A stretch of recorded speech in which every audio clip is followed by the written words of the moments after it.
Welcome back students. In this video, we are going to learn lesson number 4, Nutrition in Living Organisms. We shall discuss some important points from the lesson, and all these points you have to write in your science classwork and learn it. You can write it in question answer form or as short note. So let's start. What is nutrition? The process of taking in and using food which takes place in living organisms is called nutrition. Now, what is foodstuffs? Substances which are digested and assimilated for obtaining energy and for the growth and health of our body are called foodstuffs. We get several types of nutrients from foodstuffs. Nutrients can be classified into two types, namely macronutrients and micronutrients. Different types of food constituents which are useful and necessary for the body are called nutrients. There are two types of nutrients, macronutrients and micronutrients. Nutrients required in large quantity are macronutrients. Example, carbohydrates, proteins and fats or lipids. Nutrients required in very small quantity are micronutrients. Example, minerals and vitamins. Let's see what is the need for nutrition. Nutrition is necessary to supply the energy required for doing work. It's also important for growth and development of the body. It also helps to replace the damaged cells and repair tissues. It is also useful to fight diseases. Some organisms like plants can prepare their own food for nourishment. This mode is called autotrophic nutrition. Whereas some organisms like animals depend on other plants or animals for their food. This is called heterotrophic nutrition. Now we shall learn about nutrition in plants. Firstly, autotrophic plants. Those organisms that produce their own food are autotrophic. Example, plants. Plants prepare their own food by the process of photosynthesis. Photosynthesis is the process performed by the plants with the help of sunlight and chlorophyll by using water and nutrients from the soil and carbon dioxide from the air, in which own food is synthesized. Plants convert light energy into chemical energy and store it in the form of food. The above given is the chemical equation for photosynthesis. Water, minerals and salts are absorbed by roots from the soil. The stem transports them up to the leaves.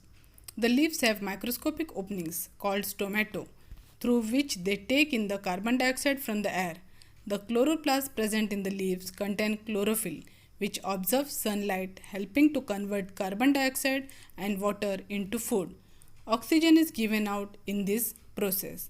Besides leaves, photosynthesis takes place in some other parts like green stems too, as they contain chlorophyll. The transport system of plants consists of the xylem and the phloem. The xylem transports minerals and water from the root to all aerial parts of the plant. The phloem transports the food, glucose, etc. from the leaves to other parts of the plant where it is either consumed or stored. Though the plants have a transport system, they do not have a separate digestive or excretory system as we human beings have. Plants produce carbohydrates by the process of photosynthesis. Carbohydrates are made from carbon, hydrogen and oxygen. Proteins are made from carbon, hydrogen, oxygen and nitrogen. How do plants obtain the nitrogen necessary for the synthesis of proteins? Air contains gaseous nitrogen. However, plants cannot utilize gaseous nitrogen. It needs to be fixed, that is converted into compounds. Fixation of nitrogen occurs by biological and atmospheric methods. Now, what's biological fixation of nitrogen? Two different types of microorganisms can bring about biological nitrogen fixation. Root nodules of leguminous plants contain the rhizobium microorganisms. These microorganisms absorb atmospheric nitrogen and convert it into its nitrate, a compound.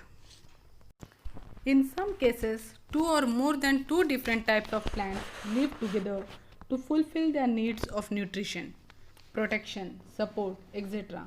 with each other's help. This type of nutrition is called symbiotic nutrition. Some fungi grow around the roots of some other plants. These plants supply nutrients to the fungi, and in turn fungi supply minerals and water to the plants. Some fungi and algae live together.